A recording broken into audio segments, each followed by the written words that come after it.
If you are going through a season right now where you feel like you've said all the right prayers, made all the right declarations, maybe even walked down the aisle and got baptized, but deep down, you know something is still missing. If you feel like there's this disconnect between what you confess with your mouth and what's actually happening in your heart, then this word is specifically for you today. Because, beloved, most Christians have missed the real meaning of being born again, and it's keeping them trapped in a cycle of spiritual frustration and religious performance instead of experiencing the radical transformation that Jesus died to give them.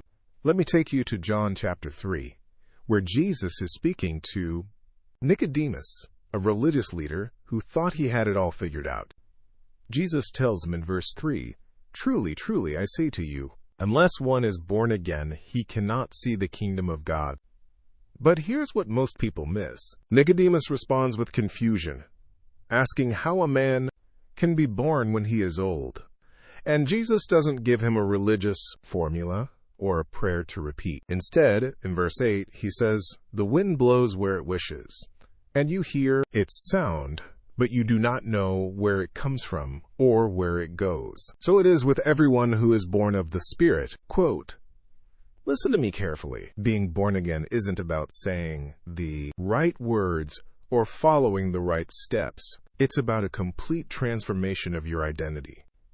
It's about the very breath of God breathing new life into the deepest parts of who you are. When Jesus spoke of being born again, he was talking about a spiritual reality so profound that it changes everything.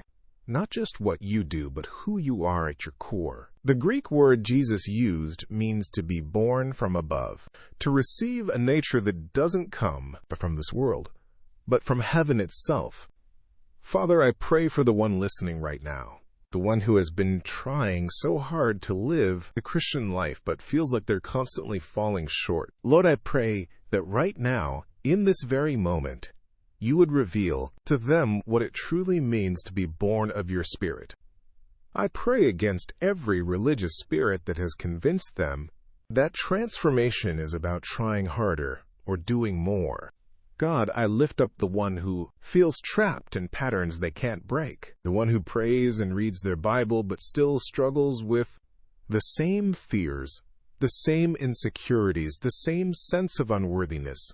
Father, I declare over them right now that you are not interested in their performance. You are interested in their heart. I pray that you would breathe your life into every dead place, every hopeless situation, every area where they feel defeated. Lord, for the one listening who has been told they need to get their act together before they can really belong to you, I break that lie off their life right now, in Jesus' name. I pray that they would understand that being born again means receiving a completely new nature, not fixing the old one, but being made new from the inside out. Father, let them feel your love washing over them right now, not because of what they've done, but because of who you are. You are not called to live the Christian life in your own strength. You are not called to try harder, do better, or measure up to some impossible standard. When Jesus said you must be born again, he was inviting you into a supernatural transformation that only his Spirit can accomplish in you. You have been given a new nature. The very nature of Christ himself lives within you. The enemy wants to keep you focused on your behavior, your failures, your shortcomings, but God wants you to understand your identity. In 2 Corinthians 5:17, Paul declares, "Therefore, if anyone is in Christ, he is a new creation. The old has passed away. Behold, the new has come." This isn't talking about what you do. This is talking about who you are. You are not the sum of your mistakes.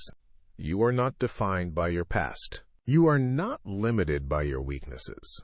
When you were born again, you received the DNA of heaven. You received the nature of your Father. The same Spirit that raised Christ from the dead lives in you, and he is actively transforming you from the inside out. Stop trying to manufacture change through willpower and religious effort. The transformation you're longing for doesn't come through trying. It comes through trusting.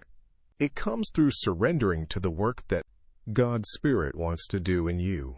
Like the wind that Jesus spoke of, his Spirit moves in ways you cannot control or manipulate, but the results are undeniable. Father, I come before you now with a heart full of gratitude for the one listening. Lord, I thank you that your love for them is not conditional on their performance. I thank you that your acceptance of them is not based on their ability to get it right. Right now, I pray for a fresh revelation of your grace to wash over them. God, I pray for healing in the deepest places of their heart. I pray for the wounds that religion has caused, the shame that has been placed on them by well-meaning people who didn't understand your heart. Lord, let them know that you are not angry with them. You are not disappointed in them. You are not waiting for them to earn your love. I pray that your Spirit would breathe life into every dream that has died, every hope that has been deferred, every promise that seems impossible. Father, remind them that with you, all things are possible. Remind them that you are the God who specializes in resurrection, who takes what is dead and makes it alive again. Let them rest in your finished work. Let them find peace in knowing that their identity is secure in you. And Lord, let the reality of being born again move from their head to their heart.